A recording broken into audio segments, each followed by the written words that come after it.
stories. Okay, There we there we go. go. All right. Um, so before we begin into like the history part about the participation of Mexican Americans in World War II, I did want to ask you if you could share a little bit about yourself and your background and how you came to kind of choosing this focus for your career. Sure. I am from Las Vegas, Nevada, and I'm actually of mixed ethnicity. My mom is Mexican. My grandparents immigrated from Mexico in right at the early 1900s, and um, then my mom married an Anglo, and I had three uncles who served in World War II, actually, and I grew up with their stories of their of their service. And one of them was on the first wave of Omaha Beach in Normandy, got injured, sent back for Battle of the Bulge, and ended up going all the way through Germany. My other uncle served on was a gunner on a B-25 bomber over Italy, and he was shot down and wounded and saved by Italian partisans. And then my third uncle served in saw combat in Guadalcanal in the Pacific. And my aunt was a Rosita riveter at Basic Magnesium in Henderson, Nevada. And so I grew up with their stories. My family has a strong history of oral histories, and I, when I went back to school to get my PhD at University of Arizona, I knew I wanted to focus on Mexican Americans in World War II because I just couldn't understand why some would join the military with such fervor and have such patriotism when they were subjected to discrimination and segregation and on at the Mhm. home front, and how the war kind of fundamentally changed them. So I came in to U of A with that focus, and then I found out there is just not a lot of people that study this. There's lots of histories on African Americans in World War II, and even Japanese Americans who served and were uh, incarcerated in camps across the U.S. But I didn't find a whole lot about Mexican Americans and their contribution, and all the World War II documentaries and everything. They hardly even mention any kind of Mexican Americans or Latinos at all. So I wanted to bring my culture into my research, and talk about people like my uncles who they're my heroes, and I really wanted to do something like that. So, and now currently I'm an assistant teaching professor at Arizona State University, and I teach Mexican American history and military history, and I kind of combined all of my interests. But my love is Mexican Americans in World War II. That's a beautiful story, seeing it go Thank from you. like generation to generation. Yeah. Yeah, my all three of my uncles have passed, but I can just they would have been so proud. My uncle Manuel, who was on at Omaha Beach, is buried in Arlington, and I I have this picture of his gravestone there because I just the amount of bravery and why they Mhm. decided to join when things were so bad for them at home. So, anyways, I could talk forever about my uncles, but I'll let you go ahead. Yeah. Um, the first question that I did have, kind of goes into the why. Um, in your research, have you found like the reasoning or maybe like explanations that some of these Mexican Americans have given as to why they were so patriotic or felt um kind of inspired to join the efforts? Well, and that was obviously my guiding question, and some of them are romantic, and some of them are purely, logistical. Mexican Americans were, uh, you know, provided the bulk of manual labor, agriculture, mining, and railroad. My grandfather, my abuela, worked as on the railroad gang, section gang at Union Pacific in the middle of the Las Vegas desert, in the sun, in the summer. Mhm. They were paid much less than their white counterparts. They did not have access to education in many parts, or they had substandard education, and so their economics, especially in the Depression and went even further. So the military offered a way for a steady paycheck, life insurance to help their family. Was purely logistical of, that this was a need based thing.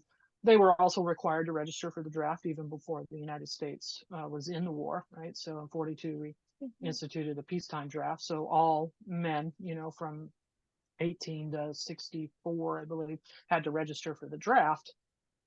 So that they had no choice. Even Mexican nationals, they had to register if they were residents of in the United States. They were subject to the draft, and they were required to sign up to register.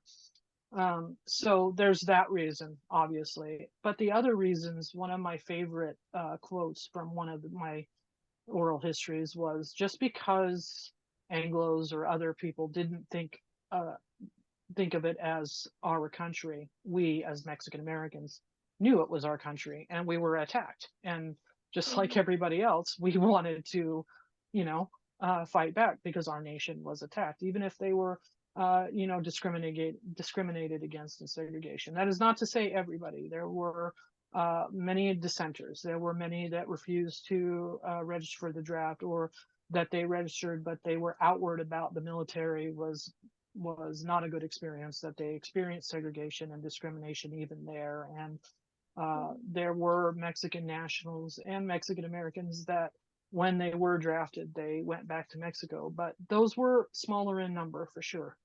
For the vast majority of Mexican Americans and Mexican nationals that served, it was those two reasons: need, and their country was attacked. And we don't have a great number on how many Mexicans and Mexican Americans served. It's upwards of 500,000 Mexican Americans and Mexican ethnic Mexicans served in the military. They didn't keep track. They were on their draft cards. They were classified as Caucasian whites. Mhm. So we have to go by surname a lot of the time. Mhm.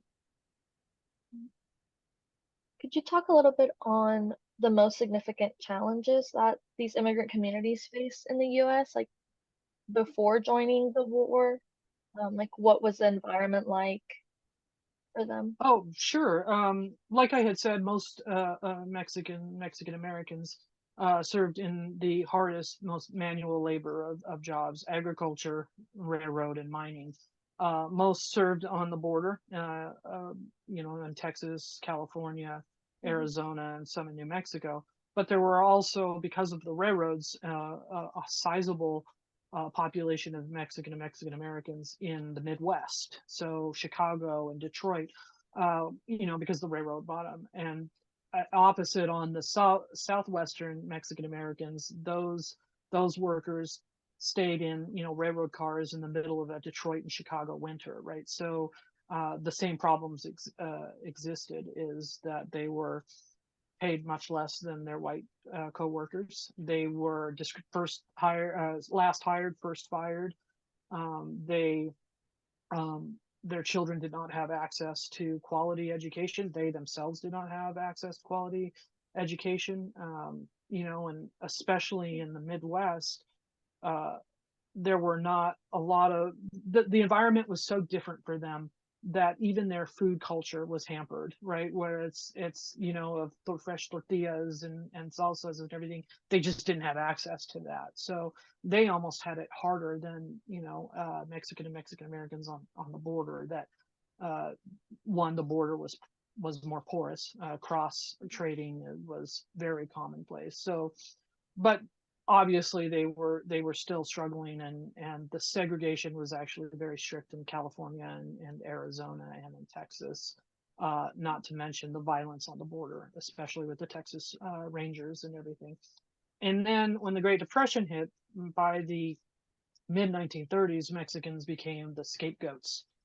They were blamed for overwhelming the welfare rolls, Mhm.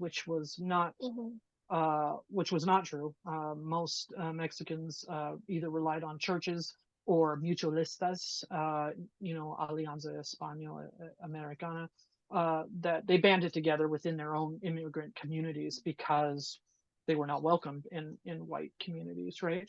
And they were blamed. So this unofficial official program, repatriation, began in the mid 1930s, in which local groups, churches, Anglo churches, um, and city sheriffs, county sheriffs, city policemen would round up Mexicans and Mexican Americans and quote repatriate them back to Mexico. Sometimes coerced. Sheriff would show up your door, especially in Los Angeles area, show up your door and say, "Hey, you got to leave," and they escorted to a bus station or a train station. They would buy the tickets to go across the border. It was not just Mexican nationals. Many Mexican Americans were deported. Again, unofficially, it wasn't an official Mhm. government program. We don't have once again a great number of or exact number of how many were repatriated, because it was again very local. The largest repatriation took place in Southern California, Los Angeles, San Diego. Next would have been El Paso, Phoenix area, northern Arizona. But it's approximately 1.5 to 1.8 million Mexican and Mexican Americans were repatriated. And again, many of them were citizens of the United States. Mhm. Many of them I have, quite a few oral histories of that those first or second generation, the kids of the immigrants, uh, didn't speak Spanish very well. They didn't read it very well because they went to American schools, so they Yeah. were forbidden from speaking Spanish. They learned how to write in English, so they did know how to write or read in Spanish. And their fluency, while at home, at least for that first generation, was okay. Uh, but when they went back to Mexico, they didn't. They had an American accent, or they didn't speak fluent Spanish, and were ostracized back in Mexico. So they really were caught between two worlds. So, um, they bore the brunt of that, the Great Depression, which makes their involvement in World War II even more pronounced. Right? There's a famous historian says they're only wanted as long as their labor is needed. You know. Mhm. Mm. Um, and then during World War II, you said that they were considered Caucasian. Do you know of any stories where they testified still facing discrimination even while in service?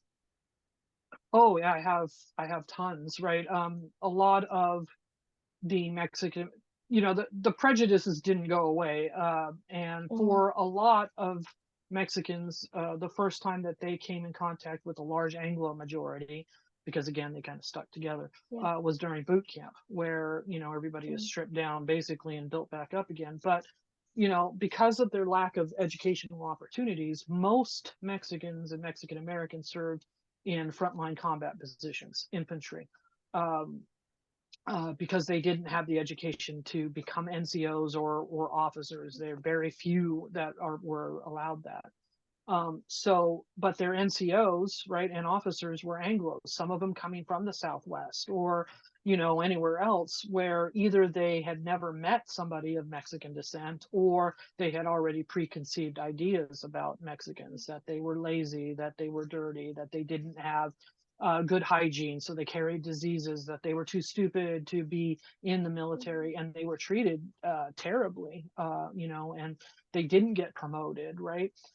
That seems to be focused in basic training. Once they get into combat, it gets a little bit better, only because your life depended on the person next to mhm, you, and that NCO needed them. And you yeah. know Mexican and Mexican Americans have the largest. They were the how to phrase this, of all the minorities, they were awarded the more Medal of Honor for their service in World War II. So it was that was yet another reason why Mexican Americans wanted to serve also, and serve so well, is that they had to prove something. The military provided the first time where they were kind of all on an equal basis. They were all paid the same, right? You're paid by rank. You all were in the same area. You weren't segregated.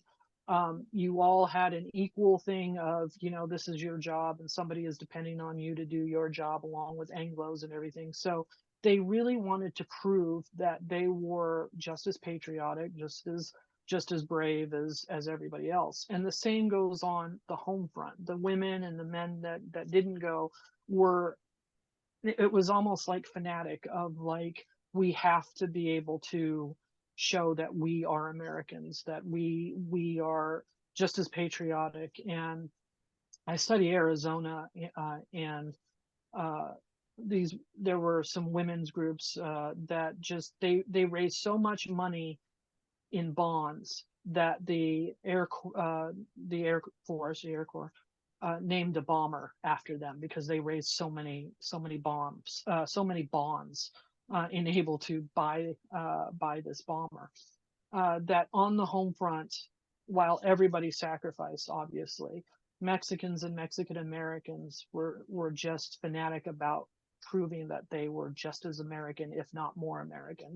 They had more to prove also.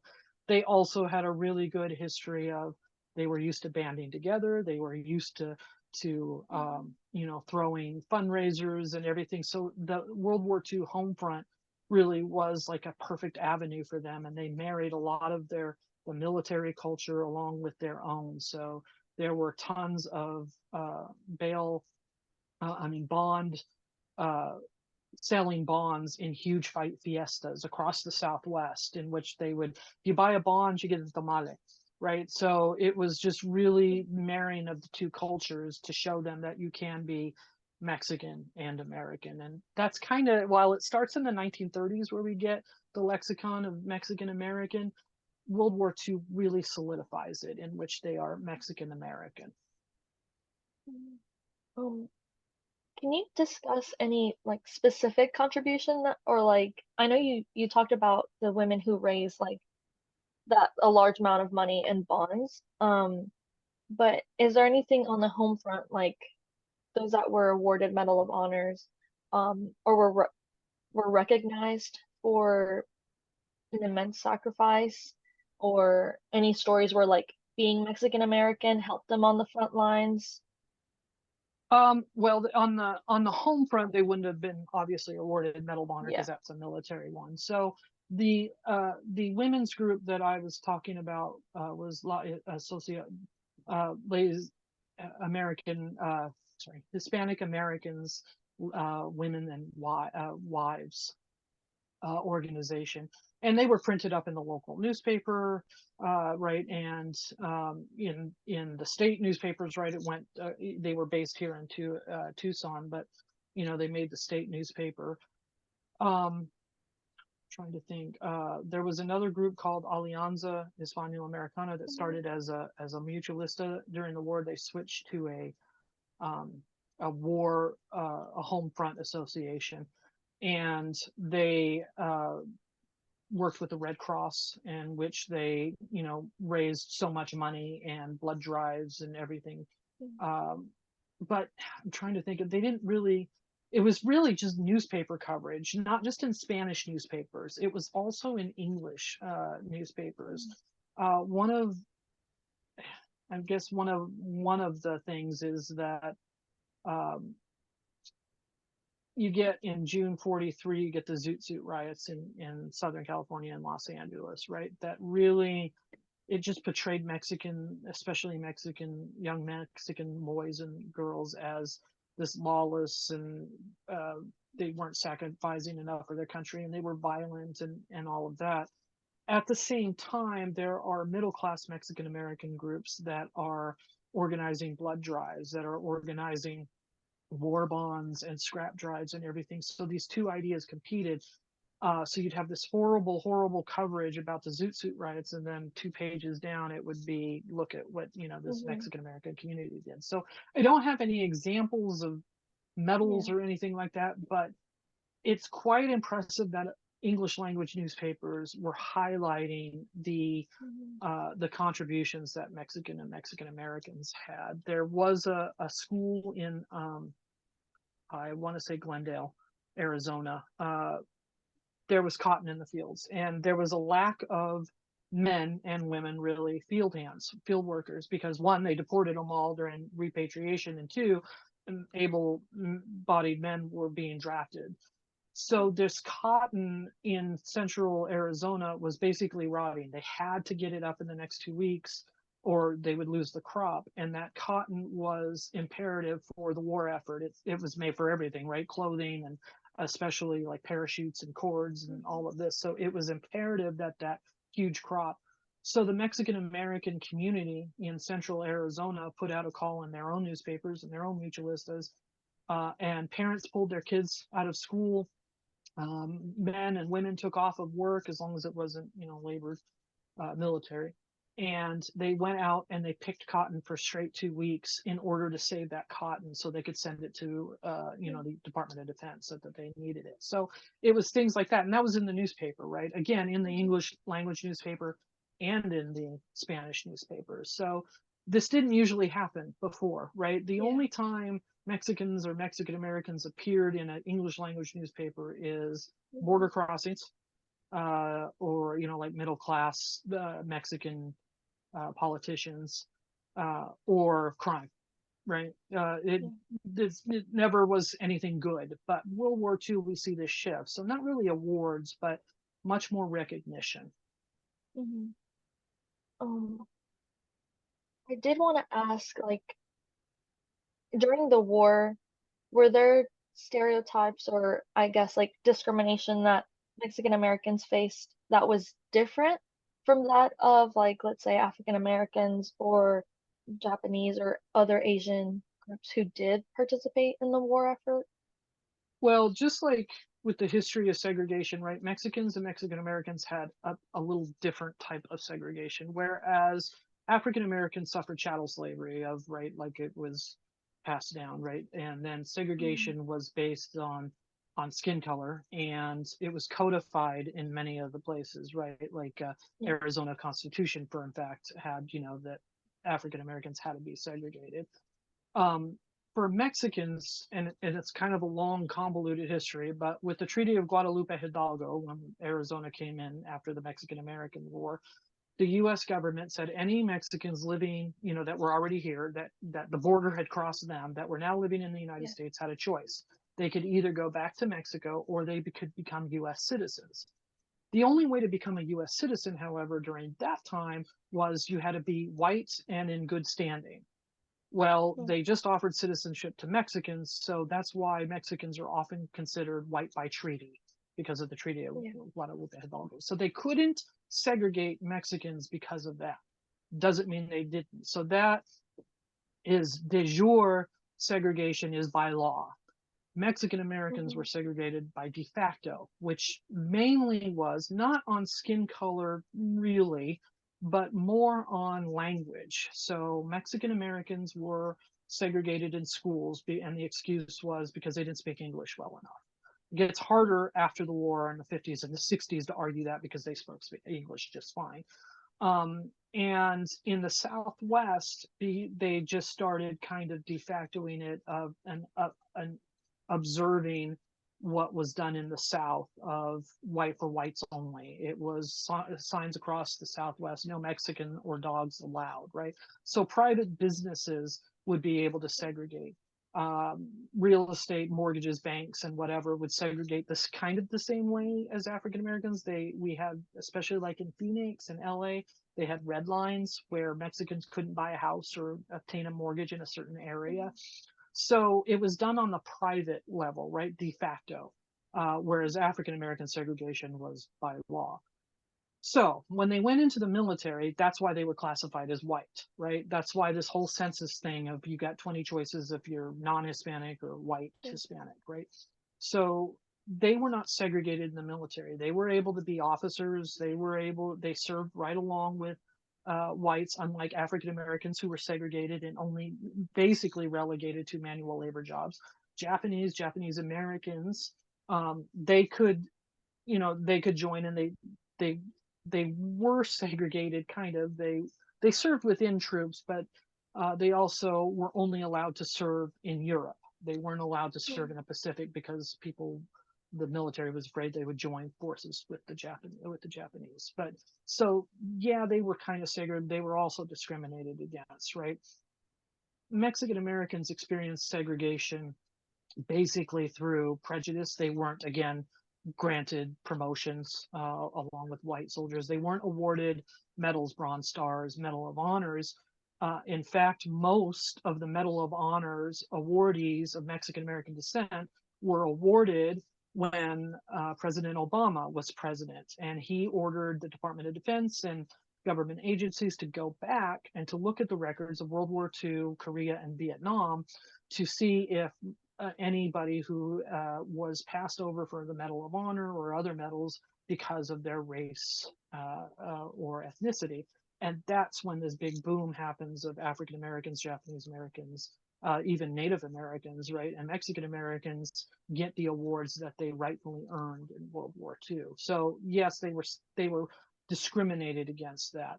Mexican nationals were kind of discriminated, but that really was through language because many of them did not speak English well enough. So they had to go through they were segregated in order to learn basic military commands. And what they would do, they would get Mexican Americans who were fluent, put them in the company to teach them basic military commands so that they could obviously follow orders, right? So not just Mexican nationals, but if you had Mexican Americans that their parents were new to the country and didn't speak a lot of English or something like that. So in that way, so segregation worked differently in the military, but again, mostly it was prejudice and not acknowledging their contributions.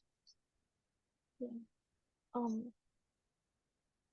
What effects do you think, like, in your opinion, that the involvement of these Mexican Americans and other immigrant groups in World War II had, like, after the war? Historically, was there a significant shift after, or did it take a couple years for that recognition to take place, or like locally when veterans were buried? I know there was a case about that. Can you speak a little bit about that, like the shift from being in the war and then coming back home? Sure. How I write about it is the emergency civil rights. We hear a lot about double V, double victory, double V campaign for African Americans in World War II, right? That they come back in this this rush of civil rights because like Frederick Douglass in the Civil War. Once you put that U.S. on your chest, it's really hard for them to deny you full citizenship, right? And I just got a warning, by the way, that we only have 10 minutes left, so you'll have to restart and do it again. Anyway, and that's the same thing with Mexican Americans, right? They served in a world war to beat down fascism, a war that was specifically against fighting against this idea of a perfect white race, right? So they were the ones that over 500, 600,000 had served to try that, and millions more on the home front.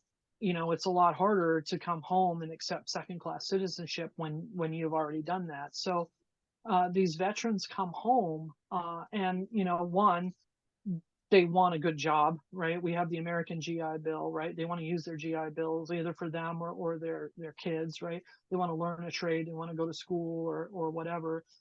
They want to be, they want to become involved in politics, and a lot of them get home and realize not much has changed. The famous case, I guess, is Macario Garcia in Sugar Land, Texas. He was awarded the Medal of Honor. He was actually awarded it then. I mean, he had it, and he comes home for a LULAC, League of United Latin American Citizens civil rights group.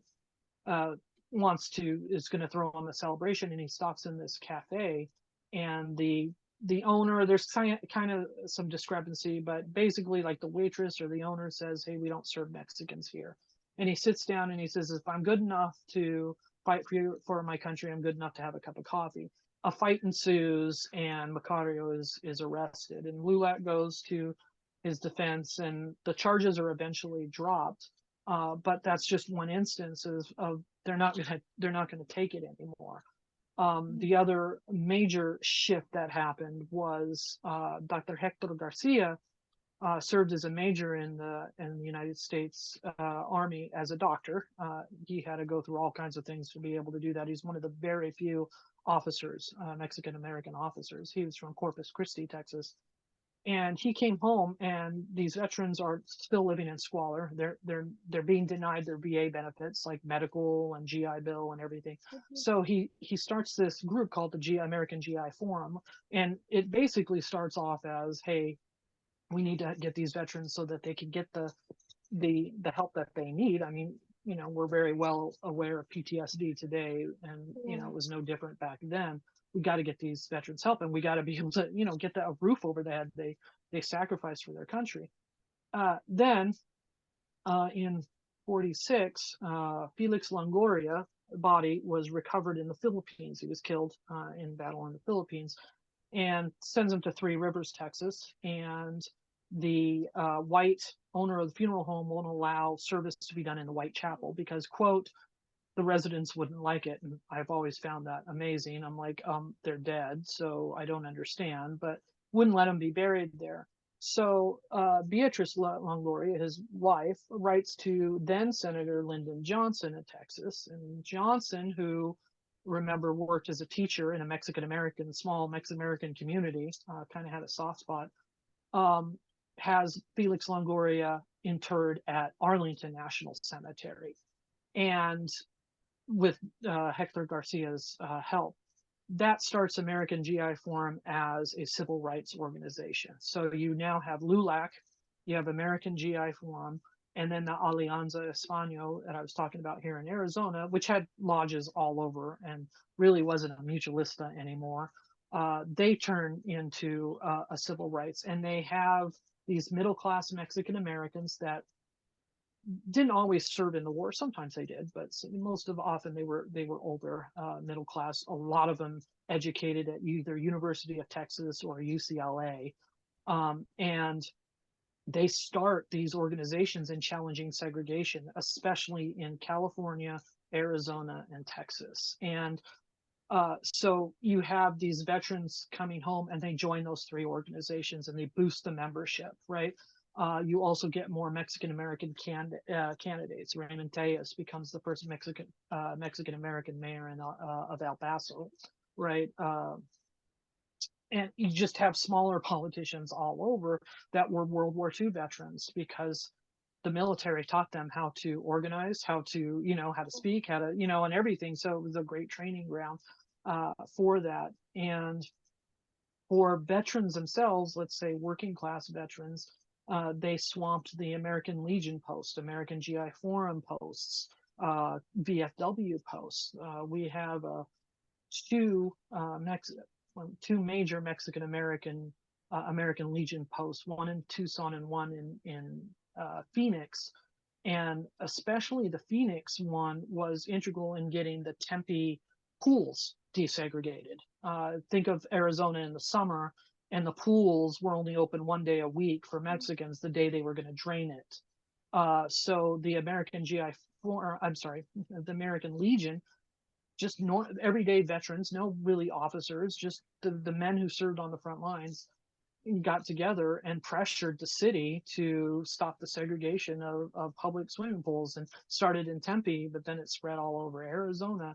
After that, it became challenges to segregating Mexican schools, and to getting better school districts in Mexican American areas, and stop pushing Mexican Americans into trade as opposed to college. So universities swell with the Mexican Americans, maybe not the veterans, but their kids, which also could have their GI Bill depending on stuff like that. But they were also, my uncles, for instance, two of my uncles, one of them became a carpenter and the other one became a painter, a union painter. And I have another one by marriage. He became a mason, brick builder. And they all got it through apprentice programs, and they used their GI Bill to pay for it, right? Because that was, GI Bill doesn't mean you just have to go to college. You go to a trade school, you could become an apprentice, and it basically helped you become more economically viable, right? and Mexicans became more outspoken. They became more confident. The people on the home front were like, you know what, we proved that we were truly Americans, so we now want what is due ours, and it's no longer second class citizenship. So attitude and fundamental